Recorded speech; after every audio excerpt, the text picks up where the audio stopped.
देश की राजधानी दिल्ली और एनसीआर में मौसम का मिजाज हर दिन बदल रहा है। सुबह शाम ठंड महसूस हो रही है। बात करें 5 नवंबर के मौसम की, तो दिल्ली एनसीआर में साफ आसमान के साथ सुबह धुंध या हल्का कोहरा रहने की संभावना थी और वो रहा भी।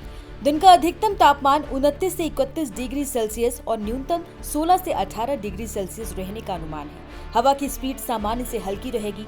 मौसम विभाग के मुताबिक 5 नवंबर को एक वेस्टर्न डिस्टर्बेंस का असर उत्तर पश्चिमी भारत पर दिख सकता है। बात करें एनसीआर की, तो सुबह हल्की धुंध रहने का अनुमान है। गुरुग्राम में भी हल्की धुंध रहेगी। तापमान दिल्ली के समान ही रहने की संभावना है। सुबह सुबह विजिबिलिटी घट सकती है। फरीदाबाद में आसमान साफ रहने, सुबह सुबह कोहरा और हवा की गति धीमी रहने की संभावना है।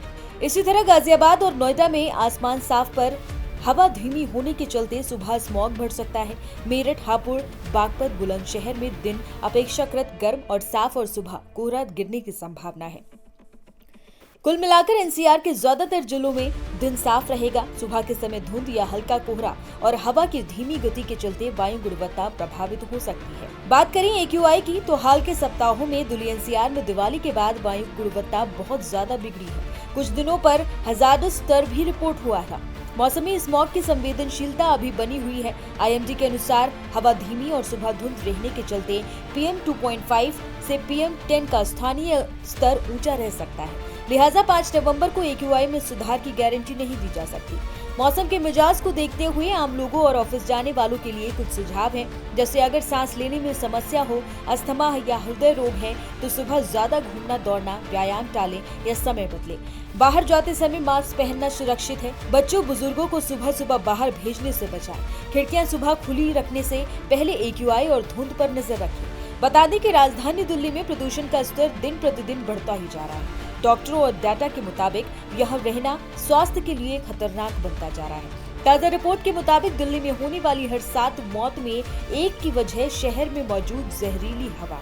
Latest global burden of disease यानी कि GBD डेटा के एनालिसिस के मुताबिक साल 2023 में दिल्ली में होने वाली सभी मौतों में से लगभग 15% हवा में मौजूद प्रदूषण के कारण हुई थी। इस महीने की शुरुआत में institute for health matrix and evaluation द्वारा जारी डेटा पर आधारित इस एनालिसिस में अनुमान लगाया गया है कि पिछले साल राष्ट्रीय राजधानी में लगभग 17,188 मौतें पार्टिकुलेट मैटर पोल्यूशन के लंबे समय तक संपर्क रहने से जुड़ी हुई थी। इसका मतलब है कि दिल्ली में होने वाली हर 7 में से एक मौत शहर की जहरीली हवा के कारण हुई। इन चिंताजनक आंकड़ों के बावजूद केंद्रीय पर्यावरण मंत्रालय ने कहा है कि एयर पोल्यूशन को सीधे तौर पर मृत्यु दर से जोड़ने का कोई पक्का सबूत नहीं है। मंत्रालय ने पोल्यूशन को मौत में योगदान देने वाले कई कारकों में से एक बताया है। हालांकि तमाम एक्सपर्ट्स का मानना है कि प्रदूषण सिर्फ एक पर्यावरणीय मुद्दा नहीं है, बल्कि एक सार्वजनिक स्वास्थ्य आपातकाल है।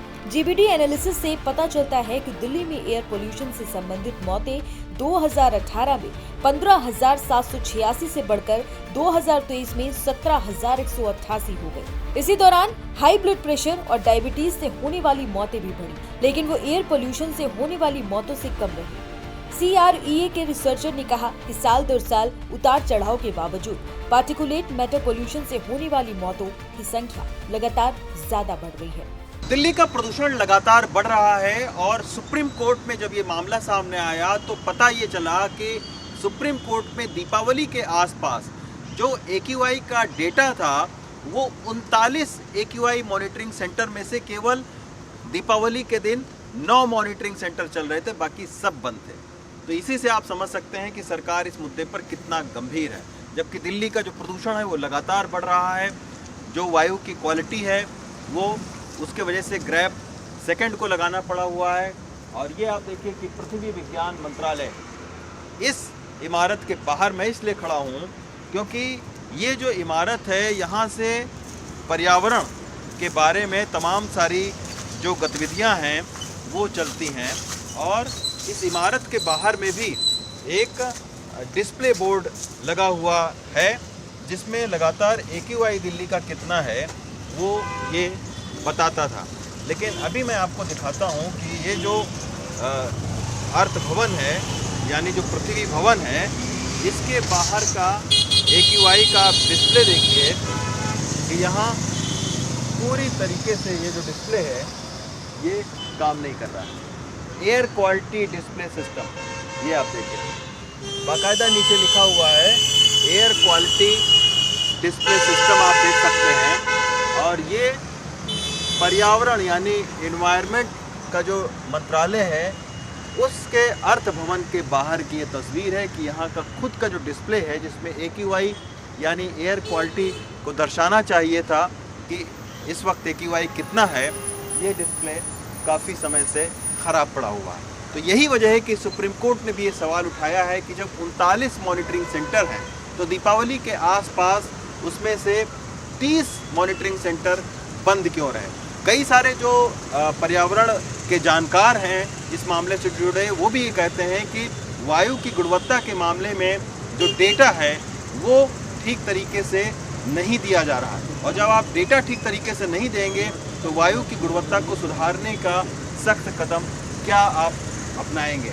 हालांकि दिल्ली सरकार ने कल ये कहा है कि वायु प्रदूषण को रोकने के लिए कई सारी टीमें गठित की गई हैं और ये टीमें जो है वो देखेंगी कि जो वाहन ज़्यादा प्रदूषण फैलाते हैं उन पर रोकथाम करेंगी, जहां पर अंधाधुंध कंस्ट्रक्शन हो रहा है उसको वो लोग रोकथाम करेंगे।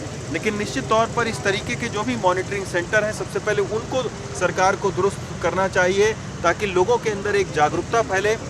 क्योंकि जब ग्रैब 2 लगा हुआ है तो ग्रैब 2 का मतलब है कि आप बाहर कोई एक्टिविटी नहीं कर सकते हैं, उससे आपको दूर रहना चाहिए। यानी वायु प्रदूषण इतना ज़्यादा बढ़ा है कि बाहर निकलने से बचना चाहिए लोगों को। साथ में जो ये कहा गया है कि PS4 के मामले में सरकार ने छूट दे दी है।